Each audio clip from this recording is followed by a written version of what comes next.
नमस्कार बंधुरा आमी नीला नीलार रान्नाघरे आपनादेर सबाइके स्वागत जानाई। आपनारा सबाई केमन आछेन? आशा करी आपनारा सबाई भालो आछेन, आमिओ भालो आछि। आजकेर पर्वे आमी छोटो बाटिर हाफ बाटी मसुर डाल दिए आजके आमी रुई माछ रान्ना करे आपनादेरके देखाबो। এই রুই মাছ আর মসুর ডালের এই রেসিপিটি খেতে কিন্তু অপূর্ব লাগে। আর এই রেসিপি যদি থাকে তাহলে অনায়াসে এক থালা ভাত সবাই খেয়ে নিতে পারবে, আর কোনো সবজি তরকারি প্রয়োজন হবে না। যারা যারা আমার ভিডিওটি দেখছেন অনুরোধ রইল সম্পূর্ণ ভিডিওটি দেখার জন্য। আর হ্যাঁ, যারা যারা নতুন বন্ধু আছেন তারা প্লিজ আমার চ্যানেলটি সাবস্ক্রাইব করে আমার পাশে থাকবেন, লাইক আর শেয়ারও করবেন, আর কমেন্ট করে জানাবেন আপনাদের আমার এই রেসিপিটি কেমন লাগলো। চলুন তাহলে শুরু করি। দেখুন, এই রেসিপিটি রান্না করার জন্য এখানে আমি ছোট বাটির হাফ বাটি নিয়ে নিয়েছি মসুর ডাল, আর নিয়েছি দেখুন রুই মাছ। রুই মাছ ভালো করে ধুয়ে জল ঝরিয়ে নিয়েছি, আপনারা দেখতে পাচ্ছেন। এখন আমি মসুর ডাল ভিজিয়ে নেব। দেখুন, আমি একটু বড় সাইজের বাটি নিয়ে নিয়েছি। এখন অ্যাড করে দিচ্ছি হাফ বাটি মসুর ডাল। দেখুন, ঢেলে দিলাম। এখন দিয়ে দেব জল। জল দিয়ে আমি খুব ভালো করে 2 থেকে 3 বার ভালো করে ধুয়ে নেব। একটু সময় দিয়েই ধুয়ে নিতে হবে। দেখুন, অ্যাড করে দিলাম জল। এখন খুব ভালো করে আমি ধুয়ে নিচ্ছি। এইভাবেই আমি 2 থেকে 3 বার ধুয়ে নেব।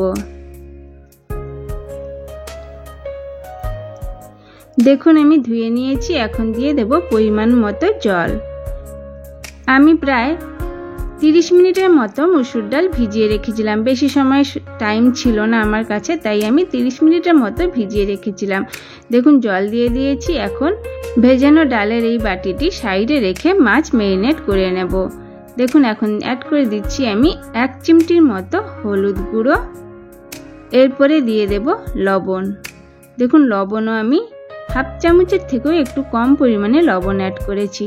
দিয়ে খুব ভালো করে মাছের গায়ে ভালো করে লাগিয়ে দিচ্ছি নুন আর হলুদ। সবগুলো মাছের গায়ে বেশ সুন্দর করে আমি নুন আর হলুদ মেখে নেব। দেখুন, আমি খুব ভালো করে ম্যারিনেট করে নিয়েছি। দেখুন, খুব ভালো করে আমি নুন হলুদের সাথে মাছ খুব ভালো করে মেখে নিয়েছি।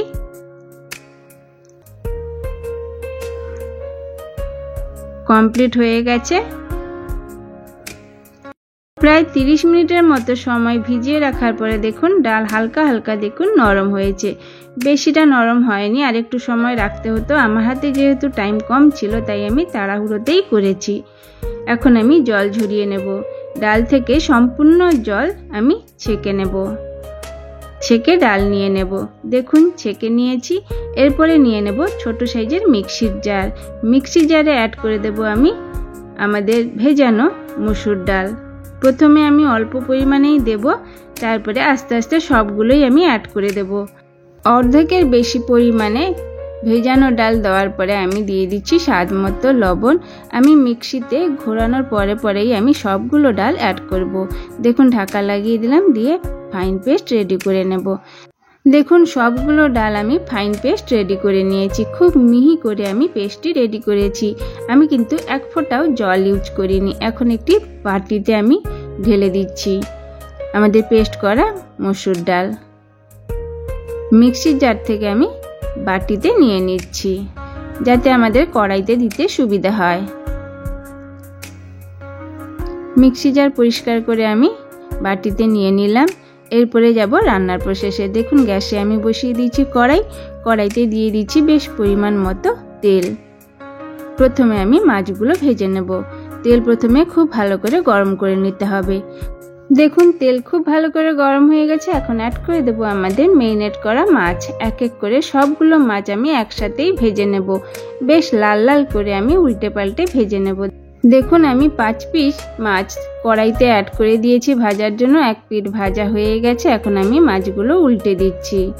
সবগুলো মাছ দেখুন আমি উল্টে দিলাম। 2 পিঠ বেশ লাল লাল করে আমি ভেজে নেব। হাই ফ্লেমে আমি মাছগুলো ভেজে নিচ্ছি। দেখুন, উল্টো দিকও বেশ ভালো করে ভাজা হয়ে গেছে। আমি আবারও হালকা একটু উল্টে পাল্টে দিচ্ছি। এরপরে মাছগুলো আমি তুলে বাটিতে নিয়ে নেব। দেখুন, আমাদের মাছ ভাজা কমপ্লিট হয়ে গেছে। এখন একটি বাটিতে আমি তুলে নিচ্ছি। এক এক করে সবগুলো মাছের পিস আমি তুলে নিচ্ছি কড়াই থেকে। আমাদের মাছ ভাজা কিন্তু খুব ভালোভাবে ভাজা কমপ্লিট হয়ে গেছে, বেশ লাল লাল করে আমি ভেজে নিয়েছি। এখন এই কড়াইতে আমি ভেজে নেব আলু। এই মসুর ডাল আর রুই মাছের ডালনা রেসিপির জন্য আমি আলু লম্বা লম্বা করে কেটে নিয়েছি। এইখানে দুটো মিডিয়াম সাইজের আলু আমি দেখুন লম্বা লম্বা টুকরো করে কেটে নিয়েছি। আলুগুলো বেশ আমি লাল লাল করে ভেজে নেব। এদিকে দেখুন আমি মশলা রেডি করে নেব ডালনার জন্য। মিক্সি জারে অ্যাড করে দিলাম আমি দুটো মিডিয়াম সাইজের পেঁয়াজ কুচি, একটি বড় সাইজের টমেটো কুচি, এরপরে দিয়ে দেব 1 ইঞ্চির মতো আদা ছোট ছোট টুকরো করে। এখন আমি ফাইন পেস্ট রেডি করে নেব। মিক্সি জারে ঢাকা লাগিয়ে আমি পেস্টটি রেডি করে নেব। দেখুন আমাদের এই পেস্টটি রেডি হয়ে গেছে। পেঁয়াজ, আদা আর টমেটোর পেস্টটি রেডি হয়ে গেছে। ওদিকে দেখুন আমাদের আলুগুলো বেশ লাল লাল করে কিন্তু ভাজা হয়ে এসছে। আলুগুলো উল্টে পাল্টে আমি বেশ লাল লাল করে ভেজে নিয়েছি, আপনারা দেখতে পাচ্ছেন। এখন আমি আলুগুলো তুলে একটি বাটিতে রেখে নেব। সবগুলো আলু এক এক করে দেখুন আমি কড়াই থেকে তুলে বাটিতে রেখে দিচ্ছি। এই তেলে এখন আমি ভেজে নেব মিক্সিতে করা আমাদের মসুর ডালের পেস্ট। দেখুন আমি মসুর ডালের পেস্ট অ্যাড করে দিলাম। গরম কড়াইতে আমি অ্যাড করে দিয়েছি। বাটি থেকে সম্পূর্ণ মসুর ডালের এই পেস্টটি আমি কড়াইতে অ্যাড করে খুন্তি দিয়ে অনবরত নাড়াচাড়া দিয়ে দিয়ে আমাদের এই মসুর ডালটি খুব ভালো করে ভেজে নেব। আমি যেহেতু পেস্ট করার সময় লবণ দিয়েছিলাম, তাই এক্সট্রা করে আর লবণ দিতে হবে না। ডিমের ভুজিয়া যেভাবে ভাজা হয় সেইভাবে আমাদের এই মসুর ডালের ভুজিয়া আজকে আমি রেডি করে নেব। খুব ভালো করে নাড়াচাড়া দিয়ে দিয়ে লো টু মিডিয়াম ফ্লেমে আমি মসুর ডাল ভেজে নেব। একটু সময় দিয়ে ভেজে নিতে হবে। দেখুন আমি ভুজিয়ার মতো আমাদের এই মসুর ডালের পেস্টটি ভেজে নিচ্ছি। একটু সময় দিয়ে কিন্তু ভাজতে হবে। দেখুন আমার কিন্তু অনেকটাই ভাজা হয়ে এসছে। দেখুন অনেকটাই ঝরঝরে হয়ে গেছে, তাই না বলুন? এই মসুর ডালের আর মাছের এই রেসিপিটি গরম ভাতের সাথে খেতে কিন্তু দারুণ লাগে। ভাজা কমপ্লিট, এখন আমি তুলে নিচ্ছি। তুলে একটি বাটিতে রেখে দিচ্ছি। সম্পূর্ণটা আমি এখন ঢেলে দেব একটি বাটিতে। ঢালা হয়ে গেছে। এখন এই কড়াইতে অ্যাড করে দিচ্ছি পরিমাণ মতো তেল। ডালনা রান্না করার জন্য যতটুকু দরকার ততটুকুই অ্যাড করেছি। এখন দিয়ে দিলাম 1/2 চামচ পরিমাণ গোটা জিরে আর দিয়ে দিচ্ছি তেজপাতা। এই সময় আমি গ্যাসের ফ্লেম লো রেখেছিলাম, কারণ এখানে আমি মিক্সি জারে করা পেস্ট অ্যাড করব। দেখুন ভাজা কমপ্লিট। এখন অ্যাড করে দেব মিক্সি জারে করা আমাদের টমেটো, পেঁয়াজ আর আদার পেস্ট।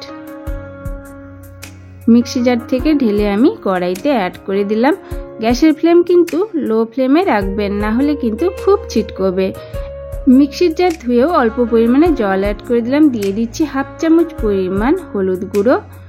লঙ্কার গুঁড়ো দিয়ে দেব আমি 1 চামচ, সম্পূর্ণ 1 চামচ দেইনি। আর দিয়ে দিচ্ছি কাশ্মীরি লঙ্কার গুঁড়ো 1/2 চামচ, ধনিয়ার গুঁড়ো 1/2 চামচ।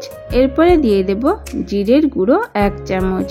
জিরের গুঁড়ো দেওয়ার পরে আমি দিয়ে দেব স্বাদ মতো লবণ। এখানে আমি প্রায় 1 চামচের মতন লবণ অ্যাড করেছি। সব মশলা খুব ভালো করে মিশিয়ে নেব। দেখুন খুব ভালো করে মিশিয়ে নেওয়ার পরে আমি কিন্তু গ্যাসের ফ্লেমটা একটু বাড়িয়ে দিয়েছিলাম, যাতে আমাদের মশলা কষানোটা তাড়াতাড়ি হয়ে যায়। যারা যারা আমার ভিডিওটি দেখছেন তাদের অসংখ্য ধন্যবাদ। সম্পূর্ণ ভিডিওটি দেখে আমার পাশে থাকার অনুরোধ রইল। দেখুন মশলা এতটা কষানোর পরে দেখুন আমি গ্যাসের ফ্লেম মিডিয়াম করে দিয়েছিলাম, যাতে আমাদের মশলা নিচের দিকে পুড়ে না যায়। দেখুন আমাদের কিন্তু মশলা অনেকটাই কষে এসছে, তাই না বলুন? একটু সময় দিয়ে মশলা কিন্তু কষিয়ে নিতে হবে। মশলা কষানো যদি পারফেক্ট হয় তাহলে কিন্তু প্রত্যেকটি রেসিপির টেস্ট 2 গুণ বেড়ে যায়। মশলা থেকে তেল ছাড়া অবধি দেখুন আমি মশলা খুব ভালো করে কষিয়ে নিয়ে এসেছি। কষানো কমপ্লিট। এখন অ্যাড করে দিচ্ছি আমি পরিমাণ মতো জল। এখানে আমি প্রায় 500 ml এর থেকেও একটু বেশি পরিমাণে জল অ্যাড করেছি। জল খুব ভালো করে ফুটিয়ে নিতে হবে। এই রেসিপির জন্য আমি আগের থেকে জল ফুটিয়ে নেইনি, তাই একটু সময় দিয়ে ভালো করে ঝোল ফুটিয়ে নিতে হবে। দেখুন ঝোল একটু একটু ফুটে উঠেছে। এখন অ্যাড করে দিলাম 3টে কাঁচা লঙ্কা। এরপরে দিয়ে দিচ্ছি ভেজে রাখা মাছের পিসগুলো, 5 পিস মাছ। এরপরে আমি অ্যাড করে দেব আমাদের ভেজে রাখা আলুর টুকরোগুলি। দেখুন আলুর টুকরোগুলি সবগুলো অ্যাড করার পরে এরপরে আমি দিয়ে দেব ভেজে রাখা আমাদের ডালের ঝুরি ভাজা, মসুর ডালের ঝুরি ভাজা। সব কিছু অ্যাড করার পরে খুব ভালো করে আমি খুন্তি দিয়ে ঝোলের সাথে মিশিয়ে নিচ্ছি। দেখুন মেশানো হয়ে গেছে। এখন আমি গ্যাসের ফ্লেম লো করে ঢাকা দিয়ে 10 মিনিটের মতো লো ফ্লেমে হতে দেব। দেখুন এখন আমি দিয়ে দিলাম কড়াইতে ঢাকা। দেখা হচ্ছে 10 মিনিটের পর। দেখুন 10 মিনিট হয়ে গেছে। এখন কড়াই থেকে ঢাকা খুলে অ্যাড করে দেব আমি 1 চামচ পরিমাণ গরম মশলার গুঁড়ো। দেখুন অ্যাড করে দিলাম আমি গরম মশলার গুঁড়ো। এখন খুন্তি দিয়ে খুব ভালো করে মিশিয়ে নিচ্ছি। এই সময় একটু লবণ টেস্ট করে নিতে হবে। আমি লবণ টেস্ট করেছিলাম, পারফেক্ট ছিল, তাই আমি অ্যাড করিনি। খুব ভালো করে মিশিয়ে নিতে হবে। দুপুরের ভাতের সাথে যদি এই মসুর ডাল আর রুই মাছের এই রেসিপিটি যদি থাকে তাহলে অন্য কোনো সবজি রেসিপির প্রয়োজন পড়বে না। এতটাই টেস্টি হয় যে বাড়ির সকলে এক থালা ভাত অনায়াসে এই রেসিপি দিয়ে খেয়ে নিতে পারবে। দেখুন আমি সার্ভ করে দেখিয়ে দিচ্ছি। দেখুন দেখতে কতটা সুন্দর লাগছে, তাই না? যতটা দেখতে সুন্দর লাগছে এই রেসিপিটি, খেতে কিন্তু অপূর্ব স্বাদ হয়। একবার অন্তত বাড়িতে ট্রাই করে দেখতে পারেন।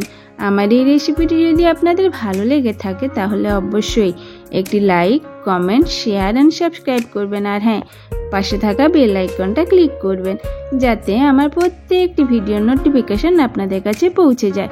আর যদি আপনারা ফেসবুক থেকে দেখতে থাকেন তাহলে অবশ্যই আমার পেজটি ফলো করে আমার পাশে থাকবেন। যে সকল বন্ধুরা আমার প্রত্যেক দিন ভিডিও দেখেন তাদের অসংখ্য ধন্যবাদ আর অনেক অনেক ভালোবাসা আমার পাশে থাকার জন্য, আমার সাথে থাকার জন্য। আর আশা করি ভবিষ্যতেও আমি আপনাদেরকে এইভাবেই পাশে পাবো। আজকের এই রেসিপিটি এখানেই শেষ হলো। আবারও দেখা হবে নতুন একটি রেসিপিতে। সবাই ভালো থাকবেন, সুস্থ থাকবেন, সাবধানে থাকবেন আর নিজের খেয়াল রাখবেন আর হেলদি খাবার খাবেন। আজকে আসি, টাটা, বাই বাই, নমস্কার।